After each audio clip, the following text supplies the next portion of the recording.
Gracias por permitirme entrar en tu casa, gracias por disfrutar juntos este momento. Gracias porque ahora vamos a comprender una vez más una verdad que Dios tiene para nosotros. Bienvenido. Al abrir la palabra de Dios, abrimos el corazón para ver qué cosa tiene Dios para nosotros hoy. Uno de los mayores peligros que tiene el hombre moderno es que gasta toda su energía todos los días desde que amanece por realizar múltiples cosas en la vida. ¿Te diste cuenta que nosotros paramos corriendo desde el momento que abrimos los ojos? Ponemos el primer pie en el suelo y lo primero que hacemos es correr. Y pasamos todo el día corriendo de un lado para otro. Corremos a comer, corremos al trabajo, corremos a las citas y nunca paramos de correr. Tanto así que nuestra energía se acaba, llega la noche, llegamos cansados y parece que hay poco tiempo para descansar porque al día siguiente hay que levantarse muy temprano y hay que seguir corriendo.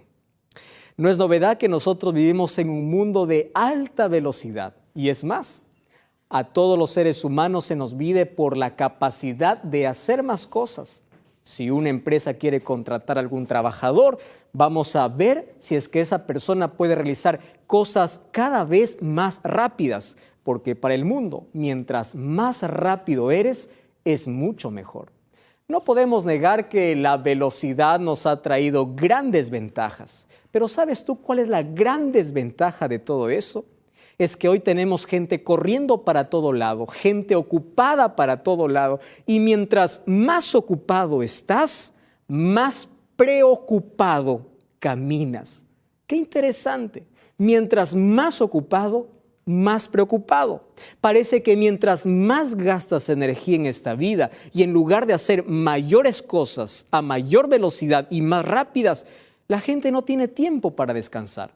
¿Y a qué se debe eso? Corremos de un lado para otro y cada vez parecemos que menos cosas hacemos en esta vida. Ahora, en nuestra carrera cotidiana y diaria, nosotros no tenemos tiempo para hacer una pausa. Porque hacer una pausa significa dejar de hacer algunas cosas. Sin embargo, nuestro cuerpo necesita pausas en el día. Mira, andamos corriendo por la vida que nos perdemos de detalles tan lindos, como por ejemplo cuando nos encontramos con alguien, de estrecharle la mano, de sonreírle, de darle un abrazo. Estamos corriendo por la vida que cuando pasamos por un jardín no nos fijamos en una mariposa que empieza a volar, porque corremos por la vida. Y ese correr por la vida nos agota tanto que nuestro cuerpo nos pide auxilio y dice, ya para un poco, haz una pausa. Pero no solamente te pide tu cuerpo físico. ¿Sabes? También el área espiritual de tu vida te pide con ansias. Tú necesitas hacer una pausa en tu vida. Y las pausas que tienes que hacer en tu vida para recargar una vez más esa energía, esa vitalidad, para poder una vez más continuar en la vida, esa pausa se llama oración. En la Biblia nosotros encontramos a muchas personas que hicieron pausas en sus vidas, muchas pausas, y esas personas siempre tuvieron poder para hacer muchas cosas extraordinarias. El hombre que aparentemente más ocupado estaba en la historia fue Jesús, porque desde que amanecía o desde que salía el sol, él siempre estaba presto para servir. Él estaba presto para ayudar, presto para animar, para fortalecer. Pero la Biblia en el libro de Marcos 1:35 me dice que él todos los días hacía una pausa y esa pausa lo hacía al comenzar el día. Es decir, él no iniciaba un día sin antes haber tenido una comunión con el Padre, una relación con su Padre. Ahora yo me pregunto, si Jesús necesitó de esa pausa para su vida, ahora entiendo por qué tenía poder. Ahora entiendo por qué el enemigo no podía derrotarlo, no podía enfrentarlo, porque la vitalidad de Jesús, ¿dónde se basaba? Se basaba en el poder que él tenía al tener contacto con su Padre. Ahora es bueno, muy bueno cuando nosotros hacemos una pausa para hablar con Dios. Cuando tú te conectas con el cielo a través de la oración y Dios te habla a través de su palabra, al entablar esa relación, tú tienes vitalidad para continuar en esta vida. Entonces, la mayor necesidad que el ser humano tiene en esta vida es dejar de correr para entrar en contacto con Dios. Y cuando tú entras en contacto con Dios, es allí donde derramas tu corazón delante de Dios, donde conversas con Él, donde se arma la comunicación. Sabes, no existe mejor terapia en esta vida que tener a Jesús como amigo. Cuando nosotros contamos nuestros problemas a otras personas, ellas también están cargadas. ¿Te has dado cuenta que hay más personas solitarias en esta vida? Hay personas que necesitan tanto de alguien y dicen, necesito de alguien que me escuche. Pero ahí está Jesús para escucharte, pero tú prefieres otras personas y en lugar de que te ayude, tú también tienes que ayudarle a esa persona. ¿Por qué? Porque ella también quiere sacar todo aquello que tiene en el corazón. Jesús tenía un momento especial para hablar con el Padre todos los días. Y por más ocupado que esté, Él no andaba preocupado. ¿Sabes por qué? Porque su secreto estaba en la comunión, en la relación que tenía con el Padre. Ahora, es interesante que en la Biblia nosotros encontramos que la oración es más que tener un diálogo con Dios. La oración para el cristiano significa poder, vitalidad, fuerza, fortaleza. La oración es algo que tú no debes descuidar en tu diario vivir. Es por eso que en el libro de San Lucas, el capítulo 11, versículo 1, uno de los discípulos de Jesús se acercó a él y le dice así: Señor, quiero que me enseñes a orar, así también como Juan enseñó a sus discípulos. Hay muchas personas que dicen, wow, si la oración es una terapia, si yo quiero sacar todo lo que hay en el corazón, si para esto no hay un costo, entonces yo también quiero aprender a orar. Y hay muchas personas que han tomado de la oración un concepto totalmente equivocado. Hoy te voy a decir cómo orar y qué es la oración, porque sabes, el remedio para la preocupación se llama oración. Mientras más hayas orado, andarás menos preocupado en la vida. Así que presta mucha atención. ¿Qué cosa es la oración? Aquí el discípulo se acerca a Jesús y le dice, quiero que me enseñes a orar. Ahora, ¿cómo se ora? Si Jesús oraba, Él tenía la necesidad de orar. Yo también necesito orar, entonces quiero aprender a orar. Orar es la llave en la mano de la fe. Ojo con lo que te estoy diciendo. La oración es la llave, la mano es la fe. ¿Para qué me sirve la oración? ¿O qué es la oración? Con la oración yo puedo abrir todos los almacenes de bendiciones que existen en el cielo. Hay muchas bendiciones que Dios quiere darte, pero ¿tú sabes por qué aún no has recibido en tu vida? Porque tú todavía no has orado. Nada tenéis porque nada me habéis pedido, dijo Jesús en una ocasión a sus discípulos. ¿Qué más es la oración? La oración es abrir el corazón a Jesús y conversar con Él como un amigo. ¿Sabes? Cuando los amigos se encuentran, conversan de todo.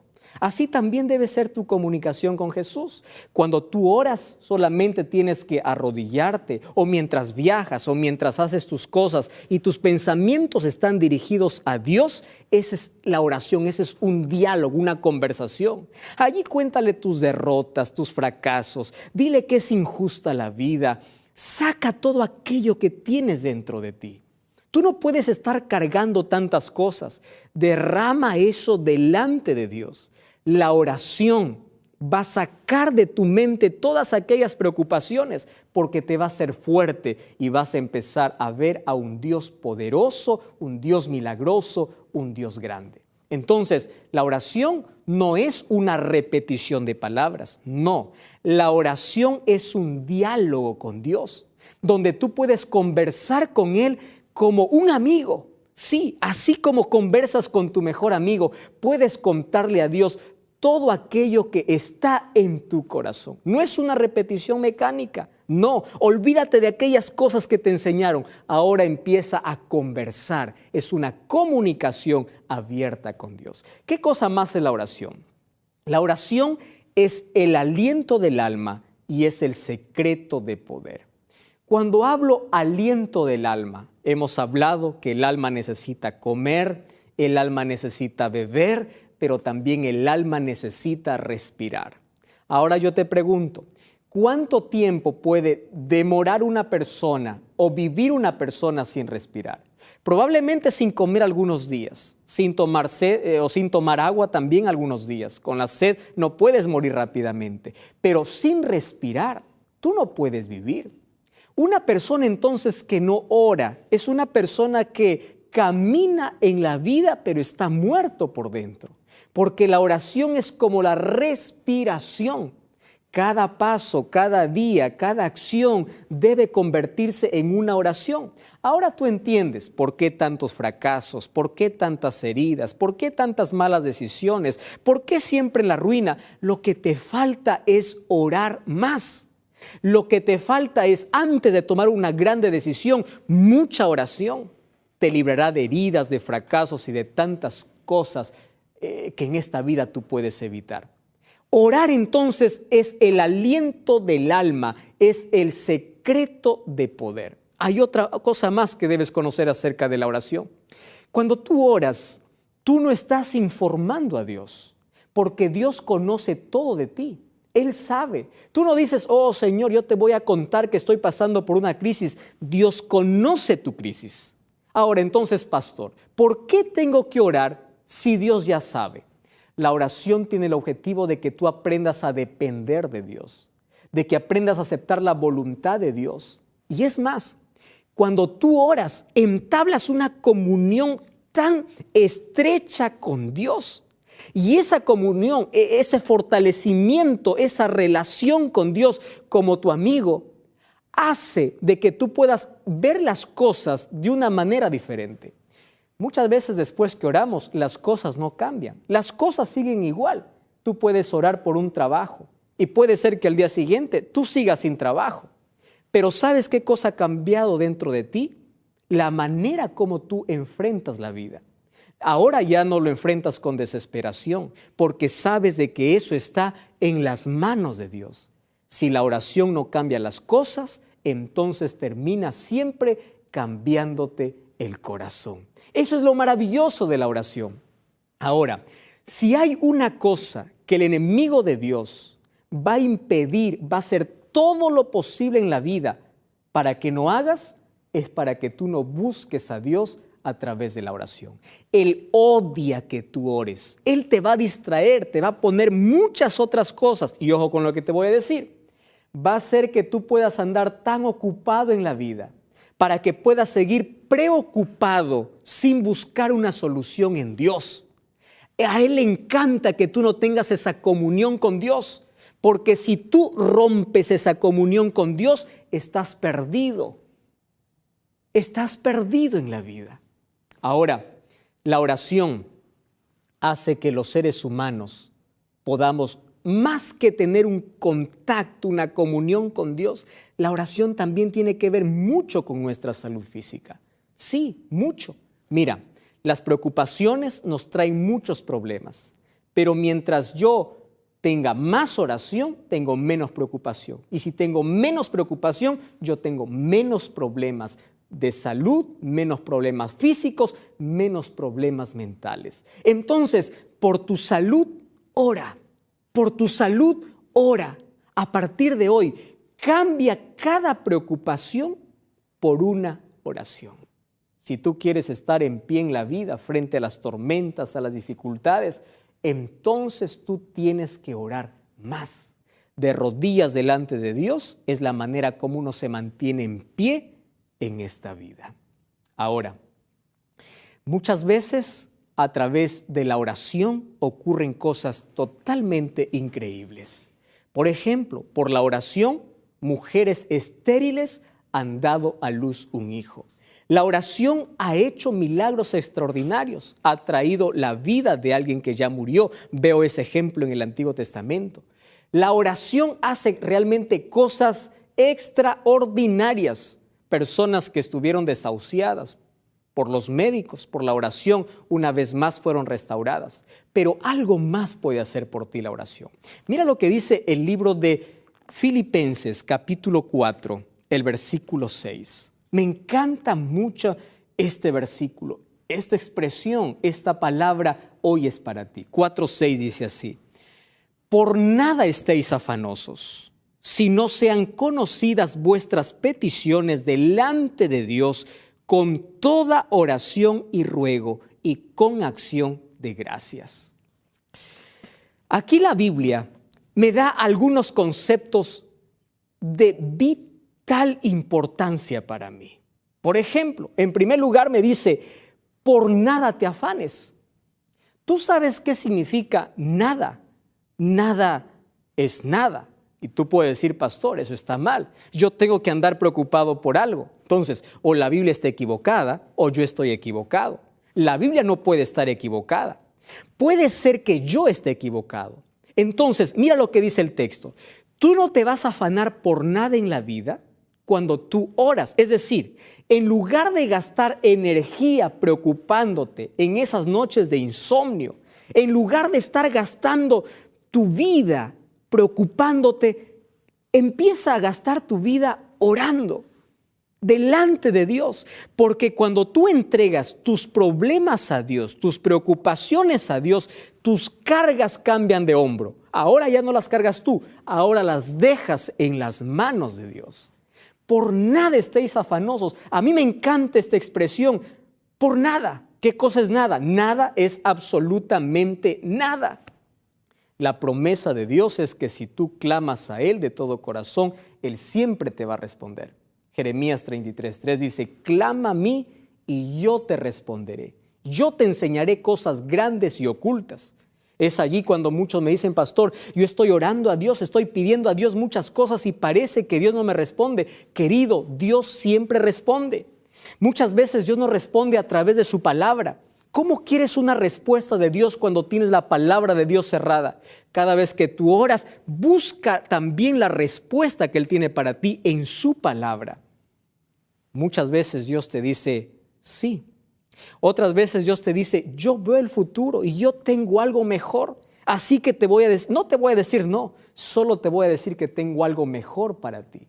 Otras veces Dios usa esas situaciones difíciles para enseñarnos a depender, para enseñarnos a confiar, para enseñarnos grandes lecciones en la vida. Pero Dios siempre responde las oraciones. No hay un susurro, no hay una lágrima que haya caído de tus ojos.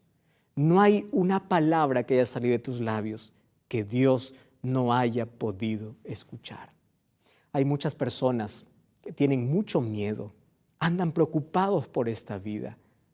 Consecuencia, tienen también deficiencia o tienen mala salud física. Deja de llorar y empieza a orar. Deja de preocuparte y empieza a orar. Tú sabes, el enemigo de Dios se deleita en hacer sufrir al ser humano. Sin embargo, hay 3 maneras de poder sacar al enemigo de nuestra vida y de nuestro alrededor. Algunas personas dicen, quiero que el enemigo se vaya. Pues bueno, aquí tienes tres maneras de poder ahuyentar al enemigo. ¿Sabes cuál es la primera? El enemigo no soporta 3 sonidos. El primer sonido es el sonido de la palabra de Dios. Cada vez que tú abres la Biblia y este sonido él escucha, él tiene mucho miedo, él tiembla, él va a correr, él va a huir. Hay un segundo sonido, es cuando tú adoras a Dios. Por eso te invito este sábado a la iglesia adventista. Anda, canta, anda, adora a Dios. La música tiene un poder extraordinario. Cuando cantas tú te reanimas y continúas adelante en la vida. La música te ayuda, pero hay un tercer ruido que el enemigo no soporta. ¿Sabes cuál es el tercer ruido? Cuando tus rodillas tocan el suelo. Es allí donde tu corazón empieza a tocar el cielo. Cuando tus manos se juntan para orar, es como si pusieses un cañón delante del enemigo. Es allí donde tú te pones en contacto con Dios. Y no hay nada mejor que hacer de Jesús nuestro amigo. No existe nada mejor en esta vida que ir en la noche a descansar en paz, tranquilos, sin preocupación, sabiendo que todo está en las manos de Dios. ¿Escuchaste el consejo de hoy? Por nada estéis afanosos. ¿Qué cosa te afana en esta vida? ¿Cuál es la preocupación que tienes en este momento? Deja eso en las manos de Dios. Hoy quiero desafiarte a no iniciar tu día sin antes haber orado. A no tomar una decisión sin antes haber orado.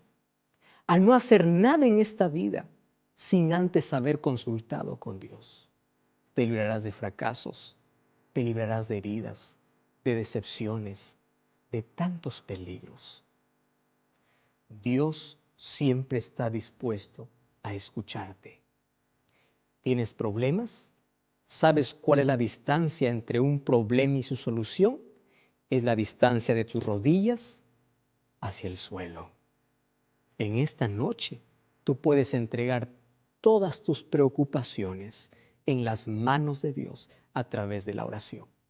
Hoy antes de descansar, ora. Mañana antes de salir al trabajo, ora. Mientras viajas, ora. Mientras haces tus actividades cotidianas, ora. Y tú vivirás una vida llena de poder.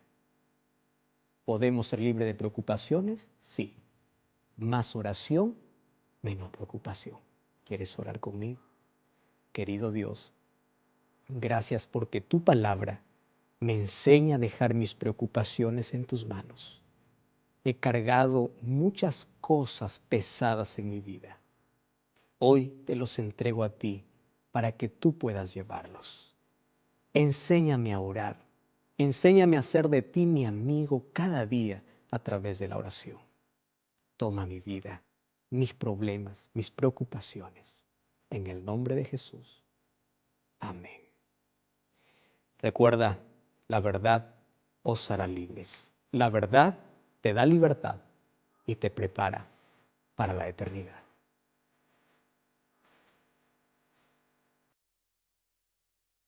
Hoy vamos a dividir nuestro estudio por lo menos en 3 partes. La primera parte vamos a hablar acerca del tiempo en el cual las 7 plagas van a caer. La segunda parte vamos a describir en qué consisten estas 7 plagas. Y la tercera, cómo nosotros podemos ser libres de estas 7 plagas, porque no todos van a recibir las 7 plagas.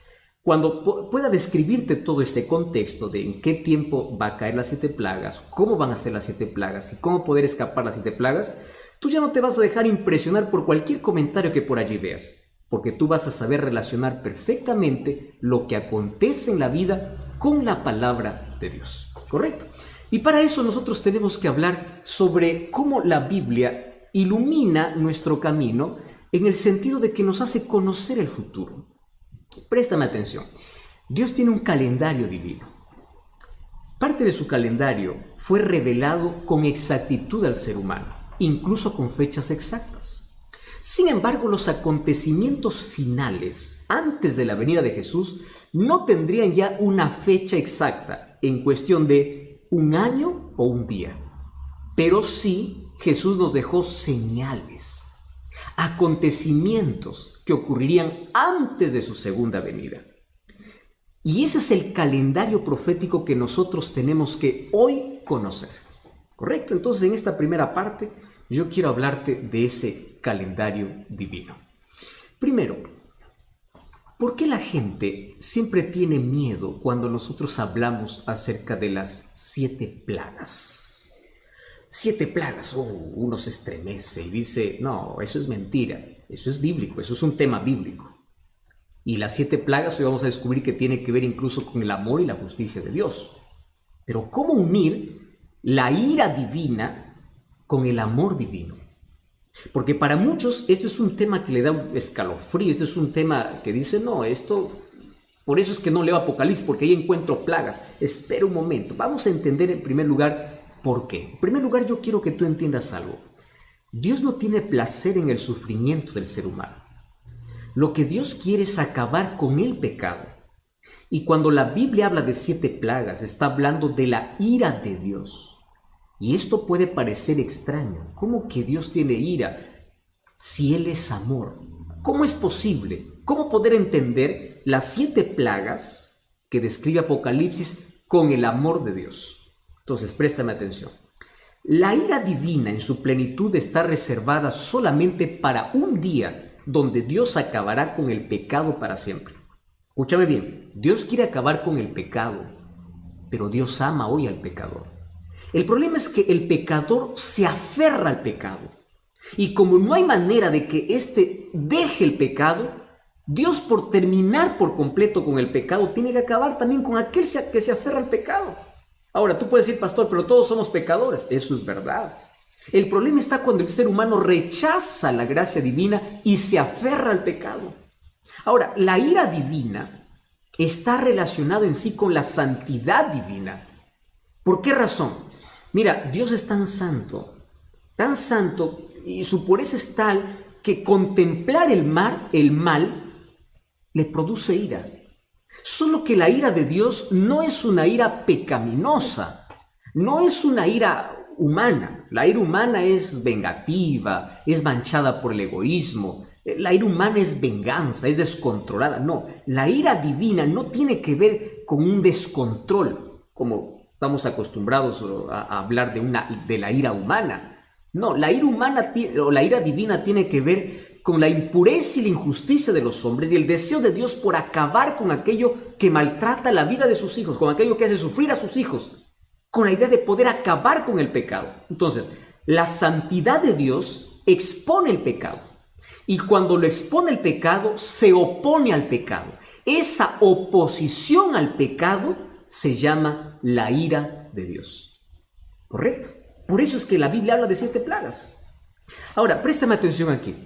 ¿Tú sabías que esta ira divina, que es la oposición al pecado, hace parte del amor de Dios? Tú puedes decir, pastor, pero ¿cómo? ¿Cómo que el amor tiene que ver con la ira divina? En el Antiguo Testamento ya vemos varias expresiones de la ira divina. Y de paso, esto es un término antropomórfico, ¿verdad? Es decir, el profeta o el escritor toma una reacción humana y lo coloca para Dios. Pero préstame atención porque ahora esto es interesante. ¿Cómo es que, qué relación tiene la ira de Dios con el amor de Dios? Te voy a hacer un ejemplo. Mira, vamos a imaginar que tú tienes una herida y te vas al médico y esa herida está infectada y el médico te dice, mira, tienes 2 opciones. O arrancamos o quebramos o sacamos el dedo o pierdes la mano. ¿Qué cosa es lo que prefieres? ¿Perder un dedo o perder la mano? Perder un dedo y tienes que hacerte una cirugía. Y esa cirugía significa tener que sacar algo con mucho dolor a lo que es tuyo. Eso es la ira divina. Dios, por preservar a aquellos fieles, Él tiene que sacar, tiene que retirar aquello que está podrido y no quiso sanarse. Y no quiso sanarse porque rechazó la medicina, porque ahí está el problema del ser humano. El problema del ser humano no es que es pecador, el problema del ser humano es que rechaza la medicina para su problema de pecado y la medicina para su problema es la gracia divina. Entonces, ¿qué cosa es lo que Dios tiene que hacer? Tiene que extirpar, tiene que sacar para poder preservar el resto. Entonces, el juicio, la justicia, la ira divina hace parte del amor de Dios. Ahora entiendes por qué entra incluso este asunto de las 7 plagas. Ahora, antes de cualquier juicio, Dios siempre advierte y Dios tiene tanta paciencia. Mira, 120 años antes que caiga el diluvio, Noé tuvo que construir arca. 120 años. ¡Wow! Eso es tremendo. Tanta oportunidad. Nínive tuvo oportunidad para arrepentirse. Y se arrepintió y el juicio de Dios fue retirado. ¿Recuerdas ahí el profeta Jonás cuando fue para allá? Entonces, en la historia de este mundo, no habrá ni una sola persona que tenga una excusa para decir, yo no supe. No. Todos tomarán una decisión. Todos formarán parte de un grupo. Préstame atención aquí. La indecisión ya es una decisión. Y finalmente, los juicios de Dios vendrán en la proporción de la rebeldía humana incluso. Y eso es lo que vamos a ver. Entonces yo quiero analizar de manera breve en qué momento van a caer las 7 plagas. ¿En qué momento? Para ver si esto tiene relación con el COVID-19. Y para ello tenemos que ver los eventos finales. El primer texto que quiero leer está en Mateo capítulo 24, versículo 14. Fíjate lo que dice Mateo 24, 14. Dice así: y será predicado el evangelio del reino en todo el mundo, para testimonio de todas las naciones, y entonces vendrá el fin. Quiere decir que la última señal para la venida de Jesús no es que acontece una catástrofe, una plaga. La plaga forma parte de los acontecimientos finales, pero la última señal para que llegue el fin es que el evangelio tiene que ser predicado. Quiere decir, la señal más importante tiene que ver con la predicación del evangelio. Quiere decir, en este momento se está cumpliendo una señal. ¿Por qué? Porque el evangelio está siendo predicado. ¿Entiendes? Dice, será predicado el evangelio, entonces vendrá el fin. Ahora, yo me puse a pensar en cómo Dios es tan bueno, incluso para poder acelerar algunas cosas. ¿Ya te diste cuenta que hoy todo el mundo está paralizado en casa y el evangelio llegó a cada rincón? Antes la gente decía, no tengo tiempo para poder escuchar un mensaje. Hoy todo el mundo tiene tiempo suficiente como para poder saber de que hay un evangelio que tiene que aceptar. En este tiempo de cuarentena, cientos de mensajes de personas llegaban diciendo, ahora estoy estudiando la Biblia, ahora tengo tiempo. Claro, es que a veces Dios necesita paralizar un poco nuestras actividades y de esta manera el evangelio está siendo proclamado. Quiere decir que cada día estamos más cerca de este fin. Entonces, la señal más importante tiene que ver con la predicación del evangelio. ¿Y qué evangelio tiene que predicarse? Muy bien, tiene que predicarse el evangelio de la verdad presente. ¿Qué cosa es el evangelio de la verdad presente? Vamos entonces a Apocalipsis. Apocalipsis capítulo 14. Ya estamos entrando aquí al tema importantísimo. Apocalipsis capítulo 14, versículo 6. Vi volar en medio del cielo otro ángel que tenía el evangelio eterno, para predicar a los moradores de la tierra, nación, tribu, lengua y pueblo, diciendo en alta voz, temed a Dios y dadle gloria, porque la hora de su juicio ha llegado. Adorad a aquel que hizo el cielo, la tierra, el mar y las fuentes de las aguas. El 8 dice, otro ángel le siguió diciendo, ha caído en Babilonia, la gran ciudad. Versículo 9. El tercer ángel le siguió diciendo, a gran voz, préstame atención, con mucha fuerza, si alguno adora a la bestia y a su imagen y recibe la marca en su frente o en su mano, él también beberá del vino de la ira de Dios. Por eso es que yo comencé hablando de la ira de Dios. El mensaje del tercer ángel es así, beberá del cáliz de su ira, será atormentado con fuego y azufre delante de los santos y del Cordero. ¡Wow! Mira, aquí el versículo 9 dice que aquel que adora a la bestia a su imagen y recibe la marca en su frente o en su mano, este beberá del vino de la ira de Dios. Este es el último mensaje, el mensaje para nuestro tiempo. Este mensaje tiene 3 partes. Primera parte, un llamado a la adoración al Dios verdadero. Número 2, anuncia la caída de Babilonia. Está hablando de una Babilonia espiritual que representa la confusión que hoy se vive en el mundo, especialmente en el área religiosa. Hoy hay tantos caminos que te dicen que te conducen a Dios, finalmente el ser humano está confundido, no sabe ni a dónde va. Y número 3 es una advertencia. Por favor, dice, no permitas que tu adoración pueda ser llevada a la bestia o a su imagen y no recibas su marca, porque si no, beberás de la ira de Dios. ¿Cuál es la ira de Dios? Las 7 plagas. Las 7 plagas. Ahora, préstame atención aquí.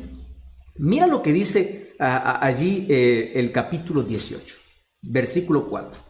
Oí otra voz del cielo que decía, salid de ella, pueblo mío, para que no seáis partícipes de sus pecados, ni recibáis parte de su plaga, es decir, de sus plagas.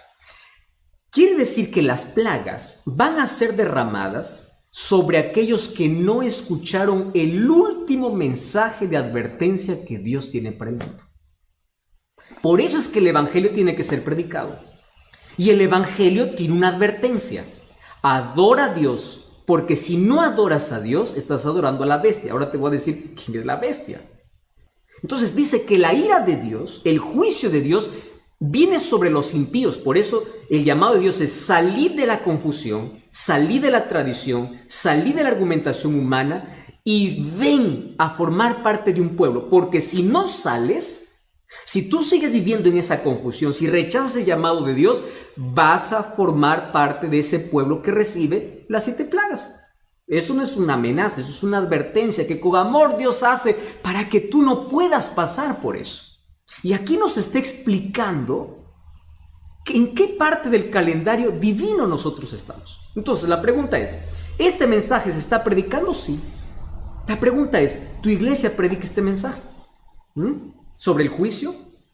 Ya te predicaron de que está un juicio realizándose en el cielo, porque ese es un mensaje para nuestros días, esa es la verdad presente, ese es el mensaje que se tiene que proclamar ante la venida de Jesús. Obviamente, el evangelio eterno es Cristo, pero Cristo en su palabra nos hace una invitación para salir de la confusión y poder caminar en la verdad. El evangelio es Jesús, pero Jesús no es un Jesús vacío, es un Jesús con contenido. Y ese contenido está en la palabra de Dios. Ahora, yo te dije que todo el mundo tiene que ser evangelizado. La pregunta es, ¿cuándo va a ser evangelizado? Muy buena pregunta. Apocalipsis capítulo 18. ¿Estás con Biblia ahí? Vamos a Apocalipsis capítulo 18. Versículo 4. Mira, qué importa. Versículo 1. Vi otro ángel descender del cielo con gran poder y la tierra fue alumbrada con su gloria. ¿Cómo la tierra va a ser alumbrada? Con un poder que viene del cielo. ¿Quién es ese poder que viene del cielo? O mejor, ¿quién es ese ángel? Es el Espíritu Santo. ¿Sabes qué cosa es lo que nosotros hoy estamos esperando? En la Biblia hay 2 términos que hoy lo conocemos como lluvia temprana y lluvia tardía. Los 2 momentos donde el Espíritu Santo actúa con gran poder, tanto así que impacta el mundo. Préstame atención. Hoy el Espíritu Santo está actuando, pero estamos esperando algo que se conoce en escatología, en eventos finales, como el fuerte clamor. Esto se puede llamar el segundo Pentecostés. ¿Recuerda lo que ocurrió en el primer Pentecostés, cuando el Espíritu Santo descendió sobre los discípulos? Con un sermón, 3,000 personas fueron bautizadas. Un solo tema, con Pedro hablando. Esa es la lluvia temprana. ¿Y qué cosa es la lluvia tardía? La lluvia tardía es cuando el Espíritu Santo desciende sobre los hijos fieles y la tierra es alumbrada con la gloria de Dios. El evangelio es terminado. Y cuando el mundo está evangelizado, entonces cada uno ya decidió de qué lado está. Pero antes de que exista la lluvia tardía, hoy está sucediendo ¿qué cosa? El zarandeo. ¿Qué cosa es el zarandeo? Si tú eres un agricultor, conoces muy bien la zaranda. Eso sirve para poder separar el trigo de la paja. Si estás del arroz, del vano, del arroz. No sé qué cosa es lo que tú conoces. Aquello que se separa la maleza de lo que es bueno. Eso es el zarandeo. La paja sale y el trigo se queda. Es la separación del trigo y la cizaña. Eso está ocurriendo hoy. Entonces, ¿qué cosa sucede? Hoy todos estamos lindos en una iglesia, ¿no? Nadie sabe quién es trigo y quién es cizaña. Pero por las dificultades de la vida, hay muchos que abandonan la fe. Y muchos sinceros que hoy están en Babilonia llegarán a formar parte del pueblo de Dios. Y muchos que hoy están formando parte del pueblo de Dios saldrán. Qué triste, ¿verdad? Por el zarandeo. Cada uno es sacudido. Por eso las pruebas de la vida, la dificultad de la vida, a veces sacuden nuestra fe, pero sigue firme. Sigue firme. ¿Y qué cosa va a ocurrir? Finalmente, cuando desciende el Espíritu Santo y ocurre ese fuerte clamor, entonces habrá un solo rebaño y un solo pastor. Todas las ovejas que según Juan 10:16 dice que estaban en otro redil, ahora forman parte de un solo redil. Y llegará un momento en que la humanidad estará dividida solamente en 2 grupos. Aquellos fieles y aquellos infieles. ¿Y qué cosa marca la diferencia entre el fiel y el infiel? Un solo tema. Un solo tema. ¿Me estás entendiendo? Juana, Rodrigo, Julián, escúchame aquí. Un solo tema. Adoración. Porque la disputa en la Biblia, tú vas a ver el conflicto conflicto de los siglos consiste en adoración. Dios tiene que ser adorado y el diablo quiere ser adorado. Ese es el problema. ¿Y cómo se va a definir el asunto de adoración? Apocalipsis llama sello de Dios y marca de la bestia. Por eso es que en Apocalipsis 18:4 dice: salid de la confusión para que no seáis marcados con voy a redundar, con la marca de la bestia. Entonces, ¿cuál es el antónimo, lo opuesto a la marca de la bestia? El sello de Dios, que narra el libro de Apocalipsis. Yo aquí te voy a hacer un breve resumen, pero tú puedes comprobar en la Biblia y tú puedes solicitar un curso bíblico para que profundices más esto. Mira, el sello de Dios en la vida del cristiano, según el libro de Efesios, es el Espíritu Santo. Somos sellados por el Espíritu. Pero Dios tiene un sello escatológico que tiene que ver con obediencia y con fidelidad. Abre tu Biblia. El libro de Isaías 8:16 dice: sella mi ley entre mis discípulos. Es decir, la ley de Dios es considerado un sello. Isaías 8:16. ¿Me entiendes? Ahora, el libro de Apocalipsis capítulo 12, versículo 17 dice que el diablo está enfurecido no con todos los que dicen adorar a Dios. Apocalipsis 12:17 dice que el dragón está enfurecido con aquellos que guardan los mandamientos de Dios. ¿Por qué tiene tanta furia con aquellos que guardan los mandamientos de Dios? Porque sabe que no los podrá marcar. Estás comprendiendo que este es un asunto muy serio. Entonces, la señal distintiva en el tiempo del fin, cuando habrán dos grupos sobre esta tierra, tiene que ver con la ley de Dios. ¿Por qué razón? Porque la ley es el reflejo del carácter de Dios. El carácter de Dios tiene que reflejarse en la vida del ser humano. ¿Cómo se refleja? A través de su ley. Romanos 7:12 dice: la ley de Dios es justa, buena y santa. Carácter de Dios. Dios es justo, bueno y santo. Entonces aquí hay que separar, ¿verdad? Algunos que dicen: no, la ley fue para el judío. Es que están confundiendo leyes ceremoniales que tuvieron su cumplimiento en la cruz y la ley de Dios que es eterna. Alguien me escribió en estos días, dice: pastor, pero Hechos 15 dice que todas aquellas leyes ya no iban a ser imposición para los gentiles porque eso era para los judíos. Si lees Hechos 15 está hablando de la circuncisión y leyes ceremoniales. Pero eso no tiene nada que ver con la ley de Dios. Pero el libro de Colosenses dice que la ley de decretos fue abolida. La ley de decretos fueron leyes ceremoniales, pero no la ley de Dios. La ley de Dios será el punto que determinará a quién adoras. Y específicamente dentro de la ley de Dios, mira, Ezequiel capítulo 20. Solamente un texto te voy a dar. Ezequiel capítulo 20, versículo 12. Mira lo que dice Ezequiel 20:12. Les di mis días sábados para que fuesen por señal entre mí y ellos, para que supiesen que yo soy Jehová. Versículo 20, ¿qué cosa dice? Santificad mis sábados para que sean por señal entre mí y vosotros. ¡Wow! ¿Eso qué cosa significa? El sello de Dios tiene que ver con la ley de Dios y tiene que ver específicamente con el sábado. ¿Y qué cosa es la marca de la bestia entonces? Es el día que un poder colocó en lugar de la ley o de la ley de Dios o del sello de Dios. Esto no es un capricho adventista como algunos por allí dicen. Hay más de 104 textos bíblicos en la Biblia que hablan sobre el sábado. Ningún texto dice que Dios cambió el día. La Biblia no dice sobre eso. Incluso hay una tesis doctoral que tú puedes buscar allí de Samuel Bacchiocchi, una tesis doctoral que hizo justamente en el Vaticano y tiene el imprimatur del Vaticano, donde él ahí explica cómo llegó el domingo a ser un día de adoración. Y la Iglesia Católica reconoce, tú puedes ver cualquier literatura, que fueron ellos los que cambiaron el día de reposo. Bajo la sombra de que la resurrección de Jesús, no. Tuvo que ver con otra cosa. Eso es una costumbre mitraísta que trajo Constantino, y en el año 321, un 7 de marzo, se dio el primer decreto dominical. Entonces, adoración es el tema principal en el tiempo del fin. Dos grupos, sello de Dios y marca de la bestia. Después que esto ya ocurra, los dos grupos estén definidos, entonces se cierra la gracia en el cielo. Apocalipsis 22:11 dice: el que es justo siga justo, el que es injusto siga injusto, y es allí donde van a caer las 7 plagas. Apocalipsis 12:1 dice: Cristo se levanta. ¿Por qué se levanta? Porque deja su obra intercesora. Entonces aquí respondo la pregunta para ir a la siguiente parte. COVID-19 no tiene que ver con las plagas. ¿Por qué razón? Porque aún tenemos gracia. COVID tiene que ver con las señales que advierten sobre el regreso de Jesús.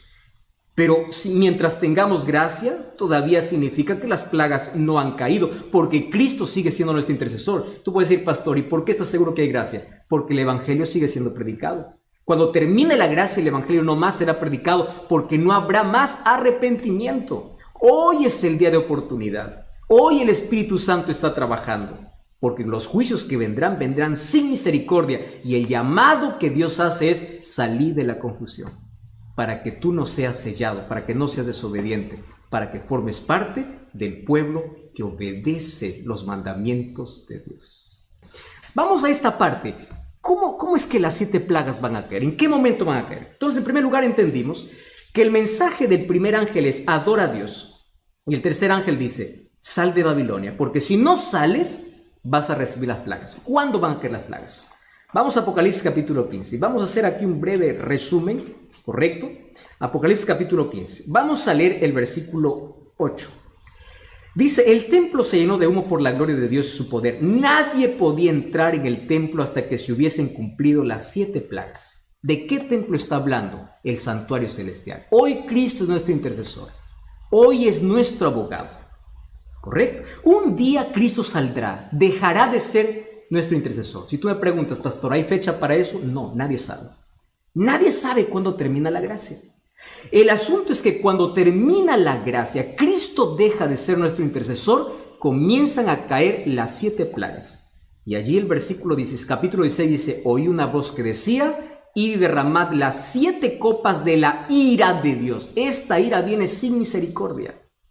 En el capítulo 5, versículo 8 dice que los ángeles tienen incienso, copas de incienso en su mano, que representan la oración de los santos. Pero aquí tienen 7 copas de la ira de Dios. Cuando dice que el santuario se llena de humo, quiere decir que Cristo sale y dice, consumado es. Se acabó la oportunidad. Se cerró la gracia. Ese término, fin del tiempo, la gracia, no está específicamente en la Biblia descrito tal cual. Sin embargo, el concepto está. Mira, antes del diluvio, según el libro de Génesis 7:16, Dios cerró la puerta. Antes incluso que caiga el diluvio, fue Dios quien cerró la puerta. En la parábola de las 10 vírgenes de Mateo capítulo 25, dice que el novio cerró la puerta mientras las que no estaban preparadas fueron a comprar aceite. Quiere decir que aquellos que no tienen el Espíritu Santo y no tienen el carácter de Dios que es reflejado en su ley en la vida, no formarán parte del pueblo de Dios. Entonces la puerta un día se va a cerrar. Y cuando se cierre la gracia, se cumplirá lo que dice Apocalipsis 22:11. El que es justo, siga justo, el injusto, siga injusto. Es decir, la humanidad estará dividida en 2 grupos, sellados por Dios y marcados con la marca de la bestia. ¿Fieles a Dios o infieles a Dios? Mira, querido, ahí se acabó las placas de las iglesias. No más, 2 grupos definidos, totalmente. Entonces, así como plagas cayeron en Egipto antes de que el pueblo de Israel sea libertado, antes de la liberación final de nuestra historia caerán plagas sobre la tierra. Voy a responder aquí algunas preguntas. Por ejemplo, ¿las plagas eran simbólicas o literales? Apocalipsis es un libro que está lleno de simbolismo, de simbólico, pero también hay textos que se entretejen entre lo simbólico y literal. Un ejemplo claro es Apocalipsis 12. La mujer representa a la iglesia, pero el hijo representa al Mesías. ¿Viste cómo se entreteje entre lo simbólico y lo literal? Las plagas, ¿cómo saber si son simbólicos o literales? De manera simple. Todos los juicios de Dios fueron literales. Entonces, si todos los juicios de Dios desde el Antiguo Testamento fueron literales, los juicios de Dios en el fin de la historia también serán literales, aun cuando se escondan bajo símbolos. ¿Correcto? Por eso es que sabemos que las plagas van a ser literales. Otra cosa. Las plagas no serán universales, caerán por ciertos lugares. Quiere decir que ni todos los impíos van a recibir todas las plagas. Ahora te explico por qué. Porque según el libro de Lucas capítulo 12, versículo 47, incluso dice que el castigo será gradual. Esto es interesante conocer. Sin embargo, aunque las plagas sean locales, nosotros nos daremos cuenta cuándo es una plaga y cuándo es un asunto normal. Una pandemia no puede ser una plaga porque esa pandemia no está descrito en la Biblia. La Biblia describe cómo serán las plagas. Y otro detalle, las plagas serán secuenciales, una detrás la otra. Es decir, cuando las plagas caigan sobre la tierra, no habrá más gracia en el cielo, no habrá más oportunidad. ¿Y qué cosa sucederá? El Espíritu Santo se retira de la tierra. Acompañará a los hijos de Dios. Quiere decir, el Espíritu Santo queda con los hijos de Dios, pero nunca más estará llamando a los corazones. Quiere decir que cuando se cierre la gracia, nadie más podrá arrepentirse. Cuando leamos ahorita las plagas, veremos que las personas no se arrepienten, claro, porque no hay Espíritu Santo que les convence. Vamos a la primera plaga, 16:2. El primer ángel derramó su copa, dice, sobre la tierra, y hubo una úlcera maligna y pestilente. ¿Sobre quiénes? Sobre los que tenían la marca y la bestia. ¿Te das cuenta cómo se repite ese término, marca y la bestia, sello de Dios? El problema, el asunto que define el tiempo final es adoración, sello de Dios y marca de la bestia. Úlceras malignas, estos son llagas vivas. La palabra griega que se usa aquí es la palabra elkos, que significa una llaga abierta. No habrá medicina para esta enfermedad. Los hijos de Dios no experimentarán eso. Solamente aquellos que tienen la marca de la bestia. Versículo 3. Segundo ángel derramó su copa sobre el mar, se convirtió este en sangre. ¿Recuerda las plagas que cayeron sobre Egipto? Hay algunas que son muy parecidas a las que ocurrirán aquí. Ahora los océanos serán transformados en sangre. No todos los océanos, sino la tierra se vería comprometida. Pero varios océanos se convertirán en sangre. Mira el versículo 4. El tercer ángel derramó la copa sobre los ríos y las fuentes de las aguas y se convirtieron en sangre. Y el ángel decía, justo eres, Señor, les has dado sangre a beber. ¿Por qué? Porque ellos han matado a tus santos, a los profetas, y ahora están bebiendo sangre. Tanta sangre inocente que es derramada de cristianos sinceros. Ahora los impíos beben sangre. No hay fuente de agua limpia. ¿Recuerdas que cuando cayeron las plagas sobre Egipto, solamente los israelitas tenían agua fresca y pura, mientras que los egipcios no tenían cómo beber? Porque el agua estaba sangre. Aquí nuevamente va a ocurrir esto como parte de las 7 plagas. Esta es la tercera plaga. Mira la cuarta plaga, versículo 8. El cuarto ángel derramó su copa sobre el sol y se le fue dado a quemar a los hombres con fuego. El sol es bueno, ¿verdad? Nos da calor, nos da vida, es fundamental. Pero aquí el sol tiene orden para poder quemar. No sabemos cuál será la intensidad de ese calor. Sin embargo, fíjate lo que dice el versículo 29. Los hombres se quemaron con el calor y blasfemaron el nombre de Dios, que tiene poder sobre estas plagas, pero no se arrepintieron. ¿Por qué no se arrepintieron? Porque no hay oportunidad, no hay Espíritu Santo que les convenza. Ellos remorderán, incluso blasfemarán contra Dios. Vamos al versículo 10, vamos a la quinta plaga. El quinto ángel derramó su copa sobre el trono de la bestia. Su reino se cubrió en tinieblas y se mordían de dolor sus lenguas y blasfemaron contra Dios. ¿Quién es esta bestia? Cuando tú lees Daniel capítulo 7 y Apocalipsis capítulo 13, van a presentar características de esta bestia. Número 1, habla blasfemias. Quiere ocupar el lugar de Dios. Se cree un Dios aquí en la tierra. El apóstol Pablo lo llama de anticristo. Y Apocalipsis 3 y Daniel 9 dice que persigue a los santos. Y también dice que cambia la ley. Entonces, ¿quién es esta bestia? Hay un solo poder en toda la historia que ha hecho esas 3 cosas. Ha perseguido, ¿recuerda la Santa Inquisición? ¿Recuerdas el poder papal que persiguió por 1260 años? Eso está en la historia. ¿Recuerdas quién cambió la ley de Dios? Ahora tú revisas la ley de Dios, cómo está enseñada y cómo está la Biblia, es totalmente diferente.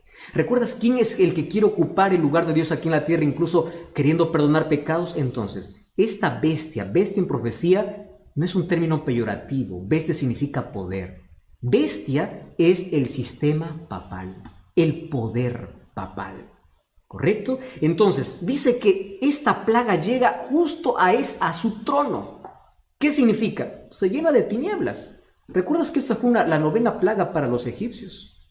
Se llena de tinieblas, es decir, la sede del engaño. Se llena de tinieblas. El terreno de la mentira aquí sufre un juicio. Y esas tinieblas le humillan ante los habitantes de la tierra. Entonces todos se dan cuenta de que este poder no tiene respaldo de Dios, porque ahora está recibiendo ¿qué cosa? Una plaga. Y allí prepara para la otra plaga. Mira el versículo 12.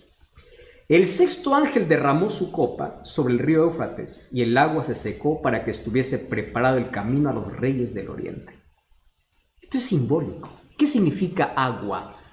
Según el libro de Apocalipsis capítulo 17 versículo 15 significa gente, multitudes. Solo que me llama la atención aquí la mención del río Éufrates. El Éufrates quedaba en Babilonia, el imperio babilónico, cruzaba por en medio de la ciudad. Ahora, ¿qué cosa sucede? Cuando Ciro conquistó a Babilonia en octubre allí del año 539, él secó el río Éufrates y entró para poder conquistar a Babilonia. ¿Y sabes qué cosa es lo que me llama la atención? Que cada vez que menciona la Biblia que se seca las aguas, significa que la liberación está cerca. Mira, a ver. Las aguas del Jordán se secaron para que el pueblo de Israel pueda tomar posesión de la tierra prometida. Cuando Ciro desvió el río Éufrates y llegó para Babilonia, él dio una orden para que ellos puedan volver a su tierra. Quiere decir, secarse el agua en profecía tiene que ver con prepárate porque estás llegando a tu verdadera tierra.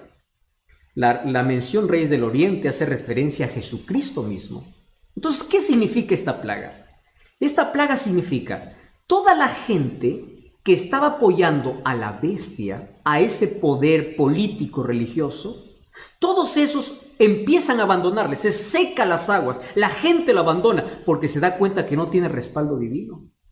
Y es allí donde ocurre una triple alianza, y esto me llama la atención. Mira lo que dice: vi salir de la boca del dragón y de la bestia y del falso profeta 3 espíritus inmundos a manera de ranas, que son espíritus de demonios, que hacen señales. Claro, como ya se sienten solos, empiezan a hacer señales.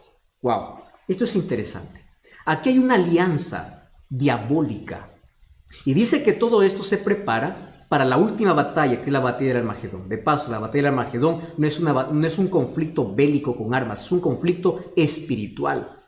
¿Y por qué dice que tiene 3 espíritus a manera de ranas?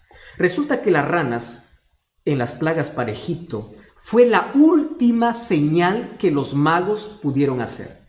Las ranas significa falsificación. Satanás siempre quiso falsificar los planes de Dios. Préstame atención. Dios tiene un trono en Apocalipsis 4. Satanás tiene un trono con la bestia en Apocalipsis 16. Mira, en la Biblia Miguel significa semejante a Dios. Apocalipsis 13:4, la bestia dice que es semejante a la bestia. Él siempre falsifica. Dios tiene un sello, el diablo tiene una marca. Dios tiene 3 ángeles anunciando al mundo y Satanás tiene 3 espíritus inmundos. Y esos 3 espíritus inmundos que se unen allí al dragón, a la bestia y el falso profeta, el dragón es Satanás, la bestia es el poder, el sistema romano papal, y el falso profeta es el protestantismo que se alejó de la palabra de Dios. Ellos hacen señales, ¿mediante qué? El espiritismo. Aquí está unido el espiritismo, catolicismo romano y el protestantismo apóstata, que van en contra de Dios para poder hacer la última batalla, ese último engaño. Incluso dice que hace señales del cielo, y Satanás incluso aquí falsificará la venida de Jesús. Por eso Jesús nos advirtió en Mateo 24, cuando digan que Jesús ya vino, no lo creáis, dice, porque Satanás incluso falsificará. Entonces el último conflicto tiene que ver con una batalla espiritual. Así como Elías desafió al pueblo allá en el monte Carmelo, de allí viene, dice, el monte Meguido, Armagedón. Es un conflicto espiritual porque hay 2 grupos ya decididos en este último tiempo, aquellos que tienen la verdad y aquellos que tienen la victoria con Jesús. ¿Cuál es la última plaga entonces? La última plaga es la venida de Cristo. Mira, allí tú puedes leer el capítulo 16, cuando dice, versículo 17, el séptimo ángel derramó su copa en el aire, salió una gran voz del cielo diciendo: hecho está. Hubo relámpagos, truenos, temblor, terremoto, que no hubo jamás. La naturaleza enloquece. La gente corre desesperada, no sabe qué cosa es lo que va a suceder.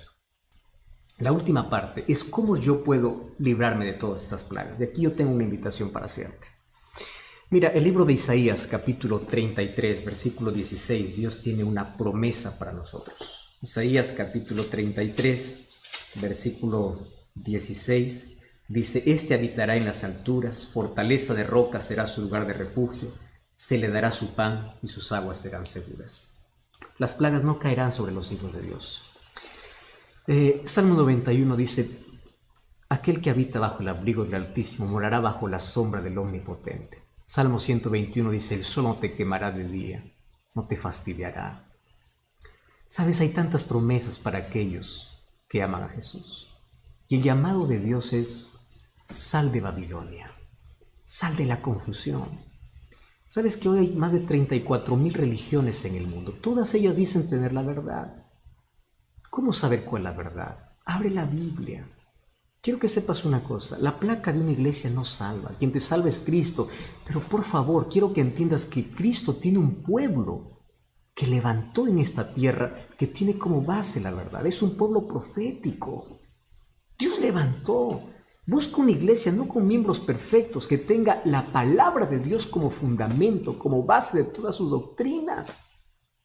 El pueblo que guarde los mandamientos de Dios, que no esté hablando en contra de la ley de Dios, porque la ley de Dios es el reflejo del carácter de Dios. Y tú sabes que las iglesias que se abren, la verdad es una tristeza. Hace un tiempo leí un anuncio: se vende iglesia con miembros. Es un negocio. Gente que por allí está solamente adorando sentimientos, gente que solamente está contentando, está haciendo shows, no está predicando la Biblia. Y el llamado del Espíritu es: sal de allí. ¿Sal de qué? Sal de la confusión. Iglesias que solamente están todo el día proclamando curación y milagros. ¿Dónde están esos milagros hoy que tanto se proclaman? ¿Por qué no están ahora haciendo esos milagros en los hospitales de gente que está muriendo con COVID-19? ¿Te das cuenta que no todo milagro viene de Dios? Y hay gente que está entretenida y más sorprendida por milagros que por conocer la palabra de Dios. Hay gente que proclama: solamente va a la iglesia para poder hablar don de lenguas. Querido, el don de lenguas es un libro de Hechos. Es la capacidad que Dios da para poder hablar un idioma para predicar el evangelio. Porque los discípulos hablaron en idiomas de la gente y la gente escuchó y entendió. Entonces la gente se va a un templo vacío y sale vacío. No hay palabras, solo hay show, solo hay milagros, solo hay don de lenguas. Yo no estoy hablando en contra del don de lenguas. El don de lenguas existe. El don de lenguas es idiomas. Dios te da la capacidad para predicar el evangelio. Otras iglesias que todo el día están sacando demonio. ¿Cómo es que un demonio puede entrar donde está la presencia de Dios? ¿Cómo es que puede suceder esto? El protagonista de la iglesia no es Dios, es el demonio. Sal de esa confusión. Otras iglesias que todo el día están pidiendo dinero. Tú das 100, Dios te va a dar 1000. Una cosa es ser fiel a Dios. La Biblia explica cómo ser fiel a Dios, que es reconocimiento, adoración a Dios. Otra cosa es ir a una iglesia solamente por querer enriquecerse. Voy a hacer un negocio con Dios. Voy a dar 1000, que Dios me dé 10,000. Y Dios está obligado. Esa teología de la prosperidad no es bíblica. Eso es Babilonia. Eso es la confusión. Sal del griterío, sal de la falsedad y empieza a abrir la Biblia. Empieza a investigar por tu propia cuenta el plan que Dios tiene para tu vida. Mira, las 7 plagas caerán sobre todos aquellos. No dice que caerán sobre aquellos que no caerá sobre aquellos que proclaman el nombre de Dios. Jesús dijo: no todo el que me dice Señor, Señor entrará en el reino de los cielos. La Biblia dice que las plagas caerán sobre aquellos que no salieron de Babilonia. Por eso el llamado de Dios en Apocalipsis 18:4 es: salid de ella, pueblo mío, para que no seáis partícipes de sus plagas. Podemos orar. Querido Dios, gracias porque en este momento hay muchísimas personas conectadas viendo esa transmisión.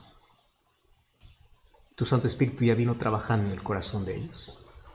Conoce sus luchas y dificultades, mas también el deseo que ellos tienen de poder servirte. Y en este momento hay varias personas tomando la decisión de renovar su compromiso contigo, de nacer de nuevo para el reino de los cielos, de decir: yo voy a salir de la oscuridad, de las tinieblas, de Babilonia espiritual, voy a salir de mi pecado, de mi vida, porque yo necesito una transformación en Jesús. Yo quiero estar preparado para los acontecimientos finales.